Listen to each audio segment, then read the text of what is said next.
Okay, now we continue with story 7. So basically, after Bruno sent a charged up Freddy's auntie the hand with divine healing energy, and then sent it to Freddy. And later on, after a while, so Bruno came in to see Freddy. Freddy, also known as Alfred Hosp, or author of the book, is very weak and miserable.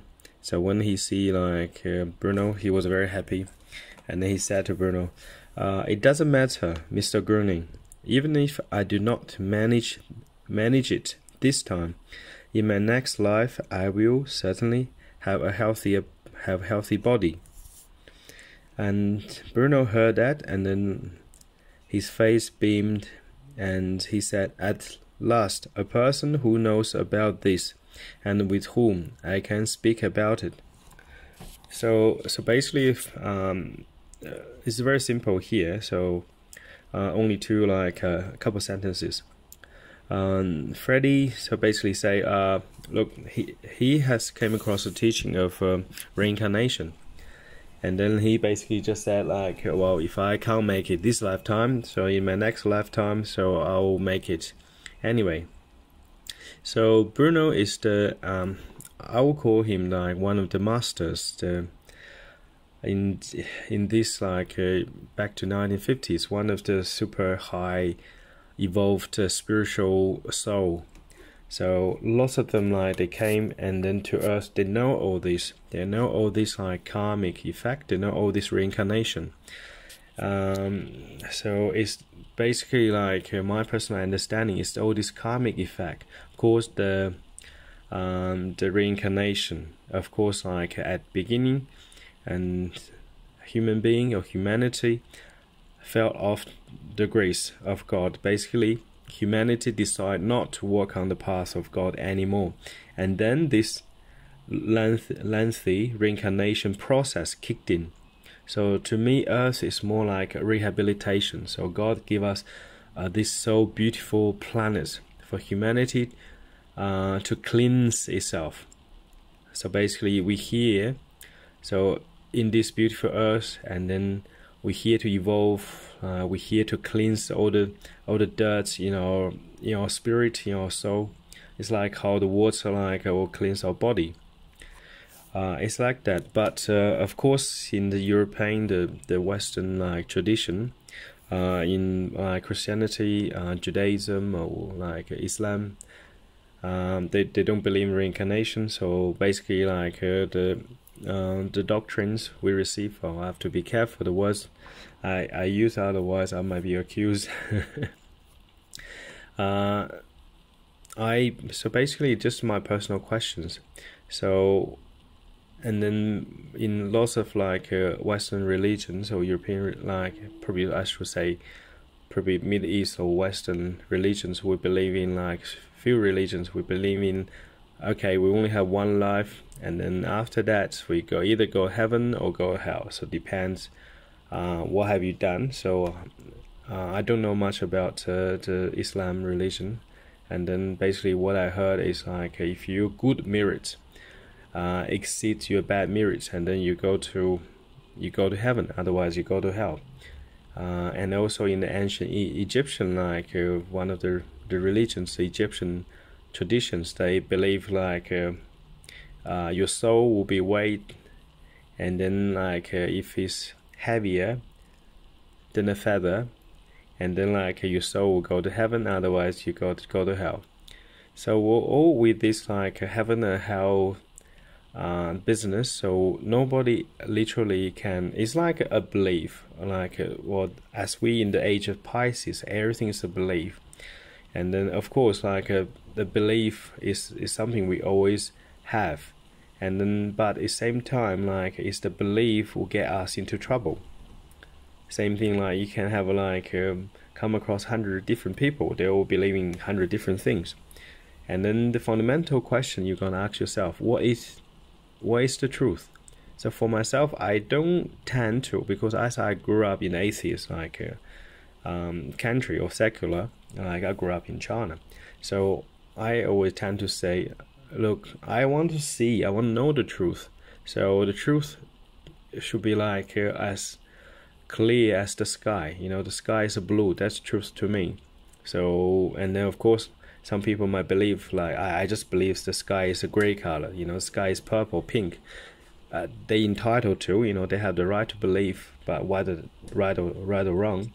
So I always want to find out the truth. It probably in my soul level, I always my mind's always restless, to find the truth. What is the greater truth of this whole world? What's the truth of humanity? What's the answer for humanity? Okay, so in the Eastern, of course, the Buddhism, even in the Chinese culture, in many other cultures, and then in India, there's lots of I don't know, probably hundreds of religions. Lots of them largely they all believe in reincarnations. Of course, you always gotta ask yourself questions. If you believe something, and then can you testify or can you prove it to yourself? And then that's probably not the best question you can ask. And for me, I say to myself, I believe in God, but I know God because I know God is intervention in my life and how the work He does to me, because I went through so many dramatic things in my life. Lots of time is unpleasant, so I learn all this. So to me, I rather say myself, I know God in my life because I can feel Him, and all my past experience testify that. And then I do not believe because I do not need to believe, because I know. Why you want to believe the sky is blue and while your own eyes can really see? So, and then for the one who believe in reincarnation, then you should ask yourself that question. Can you find any proof? What do you feel? Okay, what study have you done? Okay, so any not only look in the theories. So you should look the other possibility. Oh well, and how about if reincarnation doesn't exist?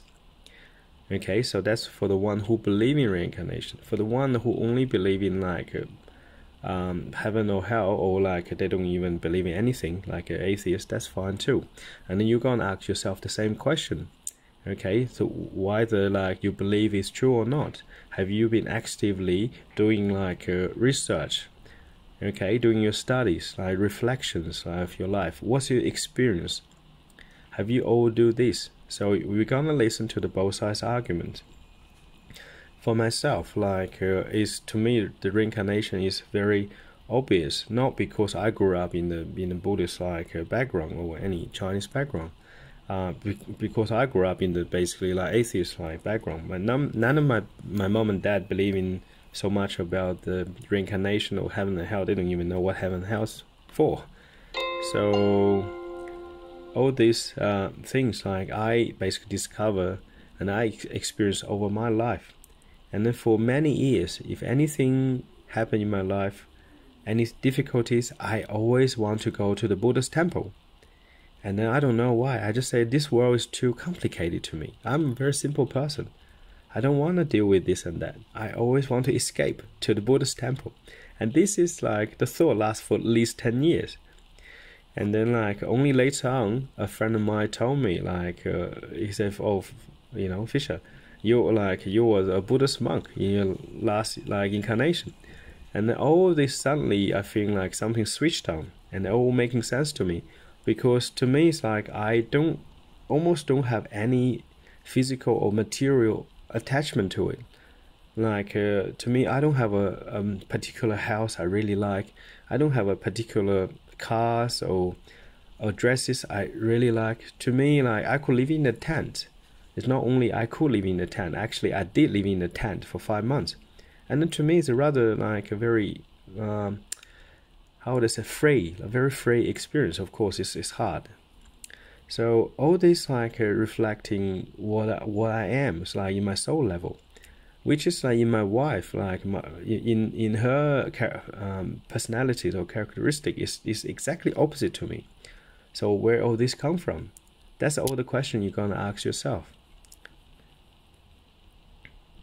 All these questions you ask yourself. You believe this and that. Why? Okay. Or you just I don't know. I just believe. That's not good enough. That's not good enough answers. But you keep asking yourself questions, and then the answer will be given to you, like in old saying. You keep knocking on the door will be open to you. So ask yourself a question: what is the truth? Okay, so that's to me, like, I always like doing meditation. So I pray. So I know it's God, please reveal the truth to me. So I always have that kind of restless like for truth. I want to know always, every day I want to know a bit more. Okay, so again, so this is like very simple. That's reincarnation of a soul going through all different like bodies to have different experiences. Lots of time, like probably 99% time, 99% of us, all these experiences are compulsory because we are here to learn. Okay, we are here to experience, to have a different like fulfill our different tasks in life. Every lifetime we have like different purpose in life, and then our souls goes on. So our soul gather all this experience, continuously evolve, because the spiritual journey is a beginning with no end. And then later on in this book, and then Bruno was talking about the reincarnation again, and then how humanity started and how humanity fell off the grace. Okay, dear friends, so that's just my some personal opinion and experience. Okay, so make your own judgment. Have a good day. Peace.